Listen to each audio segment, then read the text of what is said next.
Greetings, future social workers. Welcome back to Case Management 535. I am excited for today's lesson.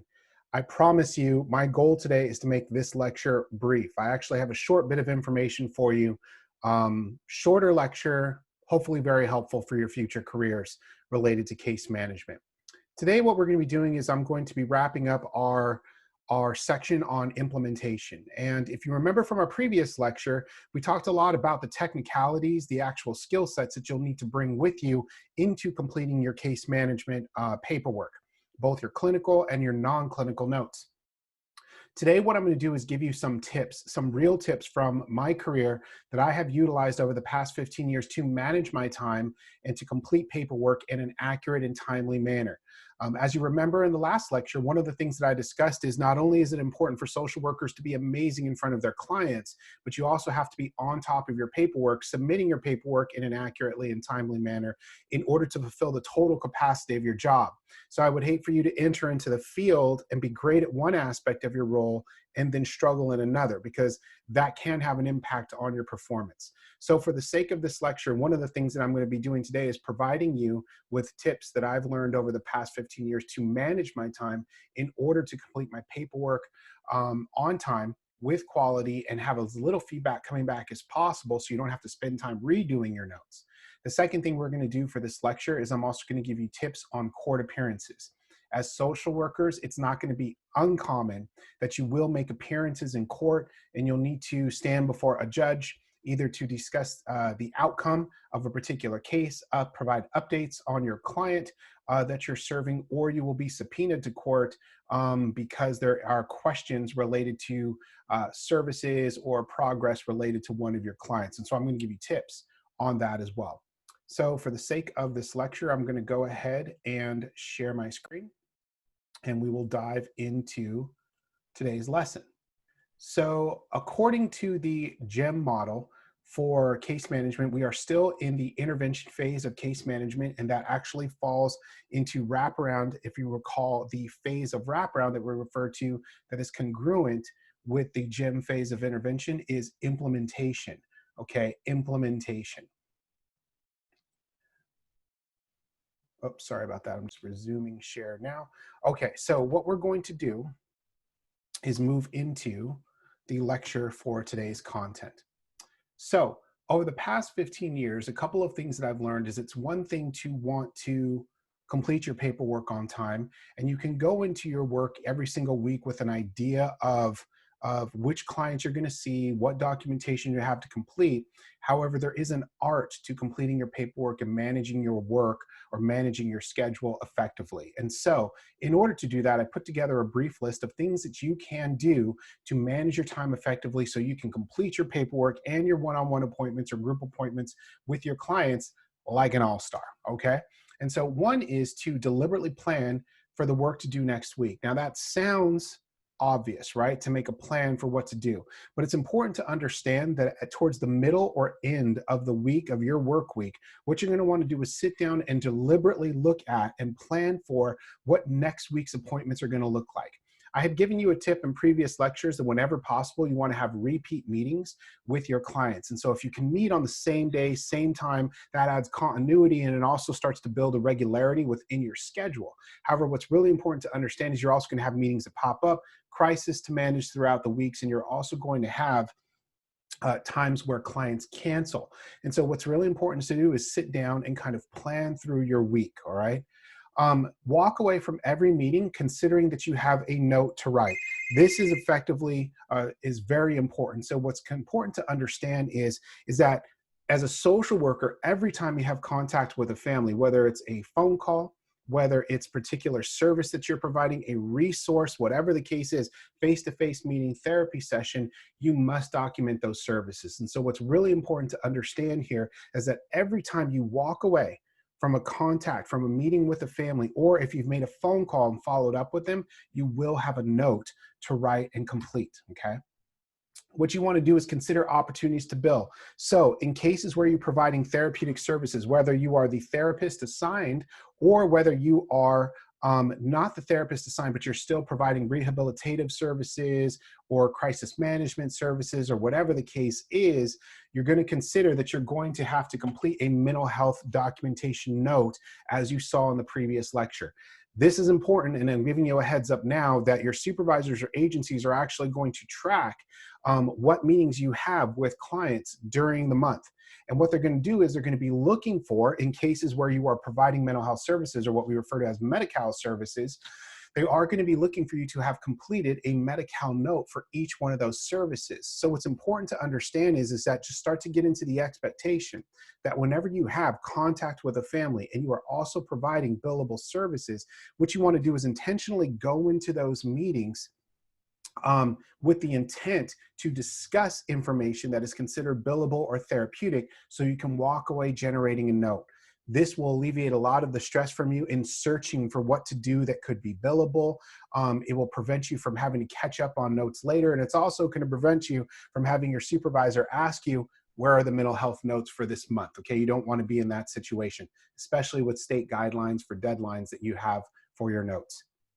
Now, another solid tip that I've learned over the years to take a disciplined approach related to documentation, to get into good habits. So there's going to be times where you're going to be working with a client and you finish that meeting and you have the full intention of returning back to the office to complete your documentation. And then suddenly a crisis comes up, or your supervisor asks if they can have a quick meeting, or a colleague says, can you run to lunch with them? Whatever the case is, you will run into situations where something will inhibit you from trying to complete that note from your previous appointment. What's important to understand is, as a social worker, you will always have crisis. You're always going to have impromptu hallway conversations. You're also going to have opportunities where you're going to go to lunch or want to hang out with your friends, okay? What's important to understand, though, is that this documentation is equally as important as the face-to-face time with your clients. And so therefore, early on, a tip that I suggest is when you step into your career, one of the things you're going to want to do is you're going to want to map out your calendar, which I will give you tips for later. When you are mapping out your calendar, you want to build in time for documentation, the same as you would for a one-on-one appointment, a therapy schedule with a client, resources, taking a client to go access resources, and supervision. The same way that you would make time to prioritize all of that, you will need to make time to sit down and document your work. This is where it's going to be difficult. At times when you're documenting, you will be tempted to engage in side conversation or to say, well, I can get to that note later. Let me just step into my supervisor's office for a quick question. I highly recommend that you do not. You take that time and you cherish it, because you will need it to complete your documentation. Even to this day, when I build my calendar, I have time built for when I'm going to be in class, when I'm going to be grading, when I'm going to be working on research, and whatever the case is. And I stick to that time and I prioritize it equally, okay? And so the reason that I do that is because I know me, that if I allow myself time to not schedule for documentation or grading, then I'm not going to get it done. It would be pushed to the side. And so in order to stay on track or on top of my duties that I have, I make sure to schedule everything in my calendar. Finally, know where your billable time is weekly or monthly. And so when you step into the field and you're providing mental health services to clients through Medi-Cal, you want to know your agency is going to have a clear-cut expectation for the number of hours that you need to bill each month for your caseload. You want to know that right off the bat, and you want to keep track each week of how many notes you've completed for how many hours of billable time that you are billing. That's really important to understand, because if you do not meet those goals, that can lead to performance issues later on down the road with your supervisor or with your agency. And so you want to just be very clear. What are your expectations for documentation? What are the expectations for deadlines with your agency, so that you are clear on those and can track those along your work week, okay? What you want to be able to do, a tip that I have, is that sometimes families are going to cancel, and you're going to have families with higher rates, or clients, sorry, with higher rates of cancellations than others. What's very important to understand is that you need to plan around cancellations. There will be some tips that I'm going to give you for that, but it's always important to understand as a social worker is that if you go in intending on seeing 7 clients that week, it's guaranteed probably 1 or 2, or sometimes even more will cancel on you depending on the time of year and what's going on, okay? And so what's really important to understand is that then impacts your numbers and your schedule. So what you want to make sure of is that you're meeting with families the same week that they cancel. So if they cancel on a Tuesday, you're saying that's no problem at all. Can we reschedule for Thursday or Friday? Okay. You want to track your own cancellation rate. So this is important to understand. There were times where, for my caseloads, I had some families that didn't miss any meetings at all, and some that consistently missed meetings. Well, guess what? When they missed a meeting, they were also missing a one-on-one appointment with you. And then as a result of that, they were also missing the documentation that you would have needed to submit for your expectations for your billing. And so here, what's important to understand is to create a narrative for your supervisor to be able to say, look, family canceled, client canceled early on in the week. I attempted to reschedule for Thursday of that week. They stated that they would. And then when I returned on Thursday, they canceled again. And so as a result, I was unable to complete my meeting as well as my documentation for this family this week. But you want to be able to show attempts and that you're on track on top of your cancellation rates with your families. Okay, if you can do all that, then heck yes, you're on your way to becoming an amazing social worker on the documentation arena. All right. Here are some things related to cancellation that I wanted to discuss. And so I've heard all of these excuses before, right? Sorry, I had to cancel last minute, but it took me forever to think of an excuse I hadn't used before. All right, sorry, I can't today. My sister's friends, mothers, grandpas, brothers, grandsons, uncles fish tied. And yes, it was tragic. Folks, as a social worker, you're going to hear the most amazing stories for cancellations. Truly epic reasons. It will probably spark some creativity in your own right that when you need to cancel a meeting or something, you'll come up with some great ideas. But the fact of the matter is cancellations and cancellation rates are something that you want to attend to as a social worker. So one of the things that I learned and had to take accountability for early on in my social work career is cancellation rates. I had an amazing supervisor that was all about the social worker, the case manager, in this case myself, and others, developing our sense of responsibility to our clients. And so one of the things our supervisors challenged us to consider is that when a family cancels with us, that we may not have done everything that we needed to do to engage that client in building rapport and a meaningful relationship with them. Think about this for a second. If there's someone that you know that maybe you're not a huge fan of, right? You don't get along that well, or someone that you know that you like, but you're not necessarily close to, and you make an appointment with them, you may be inclined to cancel on them a little bit easier than someone who you are best friends with, or you get along with, or you really need something from in that meeting. Chances are, if there's a clear reason or relationship why that meeting needs to take place with someone that you know, you're going to make that meeting happen. Same thing with our clients, okay? If our clients are canceling with us frequently, then it's important for us as social workers to engage in a process of self-reflection and say, what am I missing in this process? Did I not engage with this family enough and build rapport and a meaningful relationship? Are my meetings not designed to be productive enough where the family feels like they are benefiting or getting something from these meetings? So why is it that my cancellation rate is what it is? Now, it's important to understand with some cases, with some clients that you're working with, you can build rapport. You can attempt to do everything that you can under the sun to build a relationship and revamp your meeting agendas and whatever the case is. Some clients, small numbers, will still cancel no matter what. But what's important to understand is we need to basically own our cancellation rate. We need to make every effort to have 0 cancellations whenever possible. But when they do happen, here are some tips that I want to pass your way. Take a moment to consider how many clients you have on your caseload and who cancels consistently. Excuse me. These tips here are going to serve you well in your future career, because I guarantee you, if something hits you hard during the week that doesn't allow you to meet your numbers for documentation, it's going to be cancellations, okay? When attempting to decrease cancellations, start with relationship and rapport. Remember, think about the fact, what do I need to do to engage this family? So not only are they seeing this as a meeting that has to happen each and every week that they're canceling, but this is a meeting that they want to have happen. And so they're looking forward to having happen. And that's one of the angles that we need to take with our caseloads.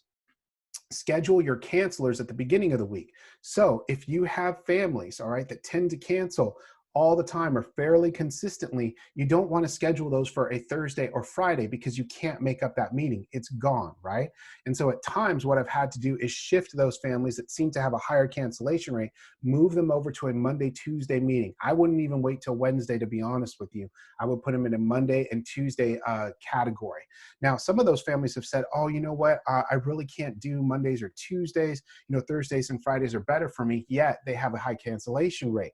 So sometimes I've had to have that difficult conversation saying, you know, I would really love to be able to schedule on Tuesdays, or sorry, on Thursdays or Fridays for you. The difficulty that I'm running into is we seem to have a high cancellation rate on those days. And as a result of that, I don't want to have to go back and report to our supervisor or to the court that we're not meeting consistently. Therefore, one of the things that I would like to do is shift our meetings over to Monday, Tuesday. That way, in the event that we cancel, I can make an attempt to reschedule with you in the same week. So you see how I respectfully pointed out one of the problems or the challenges that I'm facing in terms of consistency in meetings. I'm also building joint accountability and to say, I don't want to have to report inconsistent meetings, right? In some of those cases, families have said, you know what, we'll keep the Thursday meetings and I'll make sure that we follow through. And suddenly the cancellations start to decrease. So it's important to understand you want to shift those meetings because you want to reschedule in the same week with families that have high cancellation rates to earlier in the week. You want to attempt to reschedule, obviously, during the same week whenever cancellations take place. And you want to set aside 1 or 2 time slots for canceled appointments later in the week. So here's what I'll do. In my schedule as a case manager, things I made sure of was early in the week, my Monday, Tuesday, and Wednesday appointments were heavy, okay? I was moving on Monday, Tuesday, Wednesday. In fact, I wasn't in the office an entire lot, maybe just to grab a case file or to move on and complete a couple of notes and documentation. But for the most part, Monday, Tuesday, Wednesdays for me were very heavy. Now, that did make for a couple of rough Mondays, of course, right? It's hard going back to work on Monday when you know you've got a full schedule on your docket in front of you. But what's also important to understand is that now you've built in some flexibility for later in the week. So I would hit it hard Monday, Tuesday, Wednesday, a lot of meetings back to back. What would happen is if someone canceled, no problem, I'm looking pretty clear for Thursday and Friday. And if possible, whenever possible, I tried to actually reserve Fridays for solely documentation, crisis response, meetings with supervisors, whatever the case had to be. Okay, so what I wanted to do was really start the week off with a heavy workload that tapered off later and gave me more time to be in the office, to meet with my colleagues, and to complete my documentation later in the week. You will find a system that works for you, but these are recommendations that I'm giving you that I used in the field that truly helped me throughout my career, okay? You can also use that time for those cancellation time slots. Literally put something on your calendar, like a 1-hour block for a family that just put a hold for cancellations, right? And when you're in the office on that Thursday, and let's say no one cancels that week and you've got that time, then jump right in and start doing your documentation, okay? So it's really important to understand that you need to protect some of your time as a social worker. You need to be proactive as opposed to reactive, okay? And so many of you, you may come in and say, I'm just going to kind of run in and put out whatever fires are burning that day. You can only do that for so long before things catch up with you. So my recommendation is go into each week protecting, guarding 2 or 3 1-hour time slots, okay? In the event that someone cancels. And if you don't need it, you have an extra hour or 2 to pick up to do documentation or meet with colleagues or maybe even go to lunch, right? Okay. You want to consider pre and post phone calls with clients to build rapport and confirm appointments. And so one of the ways to reduce your cancellation rate is to call ahead before appointments, maybe the evening before, and just remind folks that they have an appointment with you. And sometimes what I would do is actually for those families where I knew the relationship is something we're still working on, I would actually call the families afterwards and thank them for the time that we met. And so it's just a 2-minute phone call to even say, hey, you know, Mom, I really just wanted to call and say thank you so much for allowing us to meet tomorrow. I wanted to check in and get your feedback. How do you think that meeting went? You know, Mom may say, oh, you know what, the meeting went fine. You know, I'd like to be able to talk about a couple of these things in the next week's meeting. And I would say, that sounds great. I'm looking forward to it. I will make sure that those items you want to discuss are on our agenda for next week's meeting, and then follow through with that request, okay? So what's really important to understand is that you can be effective, create a 1 or 2 minute phone call before and after your appointments to start reducing cancellation rates and building rapport with your clients, okay? Finally, and we're moving along here, I told you I'm going to try to make this lesson as brief as possible today for you, okay? Our calendars. Now, whatever is not on my calendar, on my phone, it just doesn't happen in my life. I have come to depend on my calendar. Back in the days, again, when I rode a dinosaur to work, okay, every single day and parked my dinosaur at the office parking lot, then one of the things we did was we used a day planner, okay? So we actually had our day planner with us, and I had that day planner everywhere I went. The reason being, as social workers, you will have planned meetings, you will have impromptu meetings, you will have crisis, you will have court appearances, and guess what? You're also gonna have a relationship. You're also gonna have a partner. You may have kids, you're gonna have a social life. And on top of that, you will have to balance everything. What's important to understand is, as social workers, we want to make sure that we are doing everything we can to balance our time in all of our fronts. And so it's important to build a calendar. You want to keep a calendar to help you manage time and see where your time is going. You want to prioritize documentation time the same as you would direct service time. All right, do the same thing, treat them equally as important. It's helpful to schedule your documentation time as you are scheduling your direct service appointments. And so if I know that I've got back-to-back meetings in the morning on Wednesday, what I want to do is also schedule back-to-back block of hours to complete Wednesday's documentations if I can that afternoon or that evening. And so the same when that helps you balance your time so that you're not too meeting heavy or you're not too documentation heavy. It helps to cluster appointments by region. So if you're driving out providing services to clients in the community, what I would do is, when I was in parts of Riverside County, which is really broad, if I knew I had 4 desert clients, well, what I would do is try to schedule all of those desert clients out in Indio or Coachella or La Quinta, okay, on a Tuesday or all on a Wednesday. That way I can kind of catch all my desert families, so I'm not having to spend a lot of time driving back and forth. If I had multiple families in Moreno Valley, then I tried to spend a day in Moreno Valley, okay? And that's important to understand. So starting and ending your day at the office to complete documentation helps get more done. And so you can complete documentation in the middle of the day. Some people like to go to a meeting, come back to the office, and then continue. But if you can never stack your appointments so that you're doing all of your meetings and then spending a larger chunk of time in the office, that helps, okay? Because you lose a lot of time in traffic and drive time. So one important tip to you is, if you can schedule blocks of face-to-face and then blocks of another appointment, then you can do that. And then you want to factor vacation time and personal time into your role. So if you're planning on taking a vacation, also just realize, and I highly encourage you do, make sure you plan your vacation. Just make sure you plan around that. Make sure you plan around is that will be a week less of meetings. So it means a week less of notes. And also just either choose to go heavy on the meetings before your vacation or plan to catch up right when you get back. But make sure you have it on your calendar when you return to vacation, a plan for how you're going to be on top of your documentation. All right. Finally, I'm going to end with this piece here, and this is court appearances and conduct. Like I said before, there are going to be many times where you are called to testify in court or to speak to the components of a case related to one of your clients. If you're called to court, you don't need to freak out. Don't worry, don't be anxious. A lot of people are going to build a lot of natural anxiety anytime you have to go to court, because in our experience, a lot of times through life, anytime you go to court, it's usually not a great thing, right? You're dealing with some sort of stressor, a ticket or something like that you have to deal with. And so it's not a pleasant experience. But as a social worker, you're going to be in court frequently. So what I want to encourage you first is to understand, if you are called into court, don't worry, don't freak out. You're going to be okay.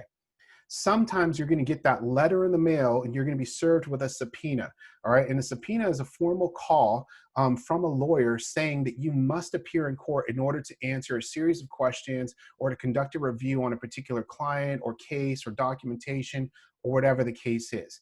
So a lot of folks, when you get that subpoena in your hand, you're sweating already and you're thinking, oh my gosh, I'm being called into court and this is going to be so bad. And you're going through every worst case scenario in your head and then you're getting all worked up. Don't. I highly recommend that for you, one of the things you do is read the subpoenas carefully. Read through them. Sit down with your supervisor, inform them that you've been summoned via subpoena, and then just let them know, here's the subpoena.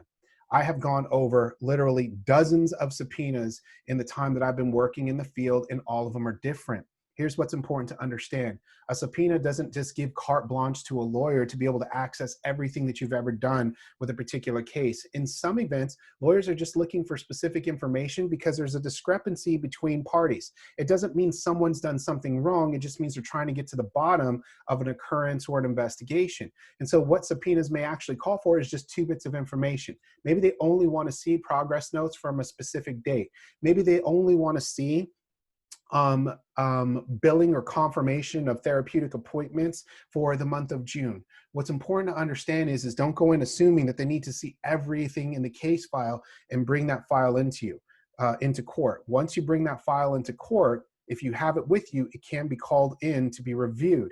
So if they're only asking for a certain type of correspondence, maybe it's only emails, maybe it's only case files, maybe it's only non-clinical notes, only provide those in which they're asking more, no more and no less. You only respond to the request for what they're looking for from the subpoena. Always be sure to include your supervisor in that process, because your supervisor needs to know if you've been subpoenaed and called into court to discuss the outlines of a client or a case. Only submit what the subpoena calls for. Like I said, exhibit professionalism via your appearance and conduct in court. Even though you may be nervous, always consider court is an opportunity where when you shine in court, then guess what? Your supervisor feels good about your performance in court, and that leads to other opportunities for supervision and more responsibility later. So look at court as an opportunity to go in looking sharp, look presentable. Yes, Your Honor. No, Your Honor. Whatever the case is. Look poised, come in prepared to answer questions to the best of your knowledge, and you're going to do just fine, and it can lead to good things later. All right. Address the judge as Your Honor all the time. This is just a way of being respectful in a court setting. Be direct and not wordy in your response. So if you are sitting on the bench, on the stand, and the judge is sitting on the bench, and the judge or the attorney may ask you a few questions, and they may say in particular, they may say a quick question about, hey, Dr. Mexico, can you please verify that you provided therapeutic services to your client on the following dates? Da-da-da, da-da-da, da-da, and they'll give you the dates. All you need to say is, yes, Your Honor, I can verify that those dates the services were provided. Or, Your Honor, to my knowledge, all of the dates were provided except for June 2nd or June 3rd. Okay, you don't need to go into, well, it was a really crazy month, and I think there were services, but sometimes, the family may come in 5 minutes late, or sometimes I was running 10 minutes late. You don't need any of that other fluff, okay? Only go into a yes, a no, or confirmation, okay? Do not offer opinion, speculation, or emotions. This is really important to understand, because whatever stands in court, okay, the judge is going to make a ruling off of that. It is not our role as a social worker to give our opinion. It is not our role as a social worker, unless it's your professional recommendation to the court, but it is not an opinion. You don't share your speculations, your thoughts, your emotions, okay? There was a time in Orange County when I was subpoenaed to discuss a case. It was a really messy case. Mom had a high-ish rate of recidivism when it came to falling off the wagon with her substance dependency. She oftentimes relapsed and continued to use. The kids were very young. I had personal opinions about the safety of the case, but it was not my place in court to give my opinion about the case. The tough part was I was literally sitting on the stand, and attorneys were going back and forth determining whether or not the child should remain in the home. Now, what's important to understand is I was a case manager on the case, but there was a county social worker assigned. The county social worker's recommendation is what should stand. So it wasn't my role in there to either agree or disagree with the county social worker. I was providing services, and I was only there to verify what services were made. But the judge wanted my opinion. And I had been specifically told by my supervisor and my regional director, do not give your opinion on this case. This is not your role in the meeting. So picture this, I've got 2 attorneys, I've got a judge, I have my supervisor and my regional supervisor and a social worker that's working with me, and they're all sitting here watching this take place. Judge asked me, Antonio, what's your opinion? Do you think these kids should stay home with their family? I said, Your Honor, and at first I tried not to be, confrontational with the judge, of course, right? So I said, so Your Honor, per the case plan, Mom has failed to meet the last meetings, 4 meetings that we scheduled during the month, and she's been inconsistent in her progress of the case plan. That was me saying that based on what we were doing in the case, Mom has not shown up, okay? Judge says, yeah, I can see that in the case notes, but what is your opinion? Do you believe the kids would be best with Mom? I said, Your Honor, that's difficult for me to answer because I don't believe that it's my place to state my opinion on the case. And the judge says, I'm asking you directly, what is your opinion on this case? I said, if it's okay, I would like to defer the opinion, okay, to the recommendation of the social worker regarding placement. The judge got frustrated at that point and said, I'm asking you a simple question. Should the kids stay home or not? I said, Judge, I don't mean to be disrespectful. I apologize, Your Honor, sincerely, but I think that if I offer my personal opinion on this case, it could have detrimental consequences, okay, for the family, for both the mother and the child in this case. I have provided all the documentation for the services that have been provided. I have made a recommendation to the social worker. I would like for the social worker to be able to make that recommendation to the court. At that point, thank God the judge laid off of me at that point, and I didn't have to give my personal opinion. But it's important to understand sometimes you will have to hold your ground. You may be pressed by other social workers, pressed by supervisors, or pressed by attorneys to give your opinion. It is not your role as a supervisor, as a social worker, to give your opinion in a court setting. You only state the facts. You want to only speak to the actual, not the probable or the hypothetical, right? If you don't know for sure something's going to happen, don't speak to it. Only speak to what has happened and what's been documented. And always in court, only bring what's requested to you. I was also summoned to court one day when a child unfortunately passed away on my caseload. And we were only asked to bring the minutes from the therapy sessions for a month. What's important to understand is I had a colleague that brought more than that. And my colleague brought more of the documentation. Since we were there, the judge became aware that documentation was present and chose to pull all of it. In this case, it didn't have any detrimental consequences for any factors regarding the case. But what's important to understand is that you only bring what you were asked to bring. Do not bring more, do not bring less. And in fact, when responding to case correspondence in court, less is more. A simple yes, Your Honor, no, Your Honor. Reflect, think before you respond, and only speak to what is documented in the case. If it's not written down, it's opinion, and at that point, I wouldn't comment on it, okay? I hope that helps for you. Please know, anytime we talk about court, subpoenas, things like that, people get nervous. You will become pros of stepping in and out of the courtroom. You're going to get to know judges in the course of your career. More important, you're going to get to know some amazing attorneys that are great advocates for your clients as well. And so you will have an opportunity to shine in court. So don't worry about this, okay? It's just something, though, that I thought to myself as a case manager, and when doing case management, other people are going to read your notes. And sometimes as a result of that, you will be called into court. So when that happens, you just go in prepared, answer only the questions that are asked to you, and things are going to turn out fine, okay? Finally, like I said, I hope you saw that lecture was a little bit shorter today. So what I'd like to do is close us out with our final centering exercise, okay? So for today's centering focus word, it will be discipline, okay? That will be our word that we're centering on. And our scripture verse comes today from Hebrews chapter 12. For the moment, all discipline seems painful rather than pleasant, but later it yields the peaceful fruit of righteousness to those who have been trained by it. So our focus today is discipline, right? If you notice, there is a theme moving through today's lecture on discipline, right? If you can maintain a disciplined approach in how you budget your time, if you can prepare for your court hearings, if you can dedicate your time equally between the work that you're doing with your clients and the time that you spend documenting, it will pay off in the end, okay? There were times where, yes, I was overwhelmed with my paperwork, or I was trying to balance my schedule, or I was really hit hard with cancellations that week. But something to understand is it all passes, and these are opportunities provided to you. And I'm very grateful for the guidance that I received in my years through professors and through supervisors, because hadn't they given me these tips, all right, I wouldn't be where I am today. So I wanted to pass those along to you. So think for a moment how God is speaking this notion of discipline into your life. Where in your life do you think God's asking you to be more disciplined? Where is God recognizing that your discipline is providing to be fruitful at this point, right, in your MSW program? So let's go ahead and make sure our hands and feet are in a nice comfortable position. Let's take that nice deep breath. Let's close our eyes, and I will keep track of the time.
Okay, go ahead and open your eyes, take a nice deep breath.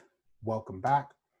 So just a couple of reminders for the end of our lesson today. Please be sure to check Blackboard for your assignments, right? Always reach out to me if you have any questions. If there's any clarification that you would like from today's lecture, just reach out to me. We can make an appointment or we can connect via email or WebEx, and I'm happy to provide clarity to today's lesson.